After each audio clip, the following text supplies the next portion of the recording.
안녕하세요. 개인 투자자분들의 멘토 프로페서 킹입니다. 1월 7일 기술적 분석이 좋은 모닝 브리핑 출발해 보도록 하겠습니다.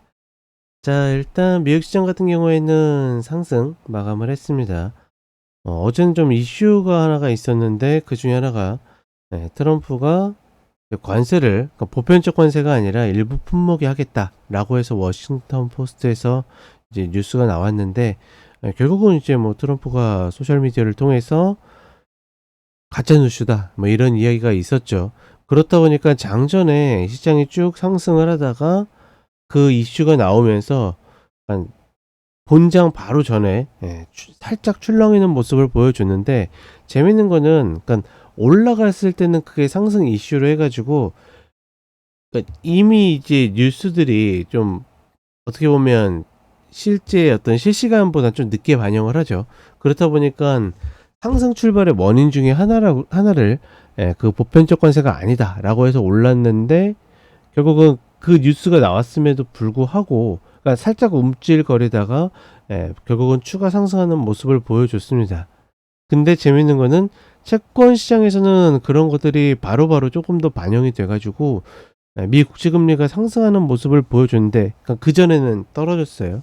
예, 그런데 주식시장 같은 경우에는 정말 살짝만 움찔거리고 다시 움직이는 모습을 보여줬다라는 거.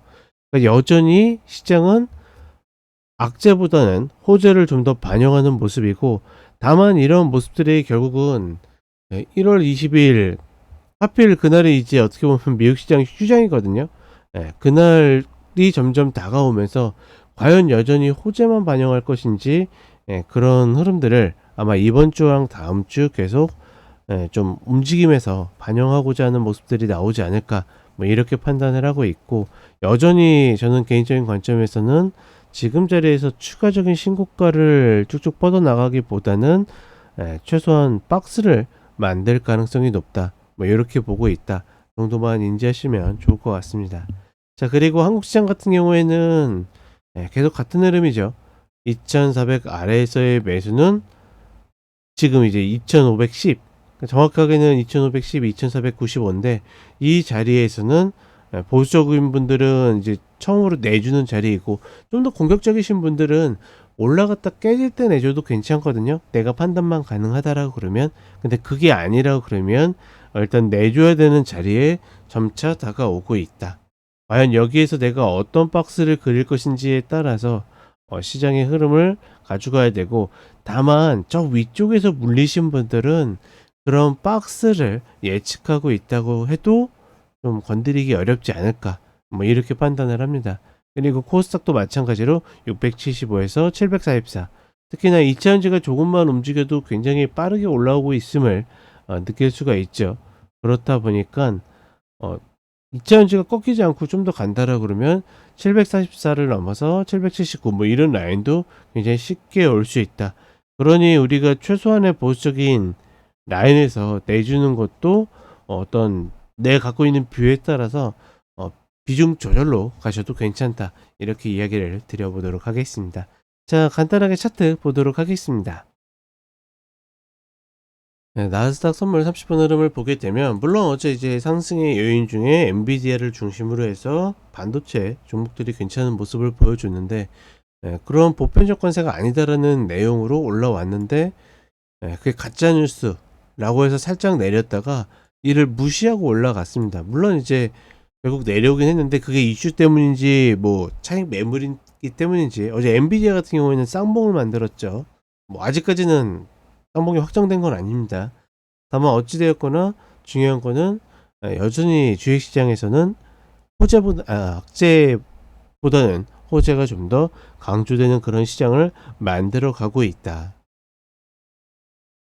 22평을 갭으로 좀 타는 모습을 보여줬는데, 결국은 잘하면 이런 박스, 22평을 중심으로 한 박스가 만들어지고, 만약에 시장이 리스크를 의식하기 시작한다라고 그러면 120평을 중심으로 한, 혹은 이를 바닥으로 한 큰 박스나 아니면 아예 이런 박스, 그러니까 이렇게 만들어질 가능성이 높다. 내가 어느 쪽을 선택하느냐에 따라서 내 전략이 바뀔 수 있다.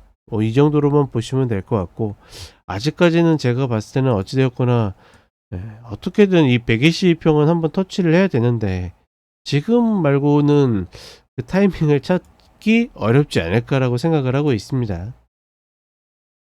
하나 재밌는 거는 상대적으로 좀 더 약했었던 엔비디아가 굉장히 좀 빠르게 올라오고 있죠. 122평을 딛고 다시 쌍봉을 만드는 형태로 가고 있고, 여기에서는 더 올라간다 하더라도 이 아래에서 잡으신 분들은 또다시 다 내줘야 되고 또다시 내려오면 하면 되는 겁니다. 그렇게 판단을 하고 있다 정도만 인지하시면 좋을 것 같습니다. 자, 그리고 한국 시장으로 오게 되면 굉장히 단순하게 움직이고 있죠. 오늘 갭 상승할 가능성이 높다라고 보고 있는데, 어찌됐거나 올라오면 보수적인 분들은 내줄 거 내주고 공격적이신 분들도 비중 조절을 해 가면서 끌고 가는 구간이고, 일단 헤드가 나오고 어깨를 밟은, 그쵸? 지난번에 이야기 드렸죠. 어깨든 숄더 패턴이 충분히 가능하기 때문에 지금 이 구간에서는 다시 요거 지금 120평까지죠. 120평까지 충분히 추가적으로 올라올 수 있다. 따라서 보수적인 분들도 다 내주기보다는 반 이상 내주고 나머지 것들을 끌고 가봐도 괜찮은 구간이라고 보고 있고, 코스닥 같은 경우에는 이차전지가 나름 움직여가지고 버티려는 모습을 보여주고 있기 때문에, 글쎄요, 122평과 744 라인, 이 라인은 무난하게 터치하지 않을까. 저쪽이 꺾이지 않고서 20평, 일봉상의 22평을 잡고 올라온다라 그러면 생각보다 빠르게 이런 779 라인 이런 자리들을 잡으러 올 수도 있다. 따라서 그래서 전부 다 홀딩하는 것은 조금 애매하다라고 봅니다. 애매한데 어찌되었거나 올라오면서 내줄 거 내주면서 비중 조절로 가시는 것이 가장 좋지 않을까, 이렇게 판단을 해 보겠습니다. 자, 이렇게 이야기 드렸고 저는 쇼츠로 찾아뵙도록 하겠습니다.